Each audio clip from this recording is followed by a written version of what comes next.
সারা পৃথিবীতে যারা যাদের অধিকার নিয়ে আন্দোলন করে, অধিকার প্রতিষ্ঠা করার জন্য চেষ্টা করে, যারা মানুষের অধিকার প্রতিষ্ঠা করার জন্য জীবন দেয়, এই সকল মানুষ শহীদ হবে কিনা, ছাত্রছাত্রী হোক, নারী পুরুষ হোক, যেই হোক না কেন, এই সকল ব্যক্তিরা আল্লাহ তাআলার শহীদ হবে কিনা, আল্লাহ তাআলার কাছে একান্ত প্রিয়জন হবে কিনা, এই ব্যাপারে কুরআনুল কারীম কি বলছে শুনে আসি।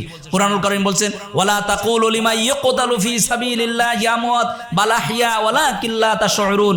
যারা আল্লাহর রাস্তায় শহীদ হয়েছে এদেরকে তোমরা মৃত্যু বলো না, বরং এরা আল্লাহ তাআলার কাছে জীবিত। আল্লাহ তাআলা তাদেরকে খাওয়া পেনা এগুলো করান, তোমরা সেটা অনুভব করো না। যারা আজকে অধিকার প্রতিষ্ঠা করার জন্য জীবন উৎসর্গ করেছে, এরা শহীদ হয়েছে কিনা তা লক্ষ্য করার জন্য খেয়াল করতে হবে আমাদের দুইটা জিনিস। যারা শহীদ হয়েছে, যারা মৃত্যুবরণ করেছে, জীবন দিয়েছে, তারা কি ইমানদার ছিল কিনা, তারা মুসলমান কিনা, তারা নামাজ পড়ে কিনা। দুই নম্বরে, যারা শহীদ হয়েছে, মৃত্যুবরণ করেছে, তাদের চরিত্রের ভিতরে দেখতে হবে তারা দুনিয়াতে অধিকার, ইসলাম, মানব অধিকার নিয়ে কাজ করতে যে তারা জীবন উৎসর্গ করেছে কিনা। যদি সেটা করে থাকে তাহলে নিঃসন্দেহে তাদেরকে আমরা শহীদ বলতে পারি।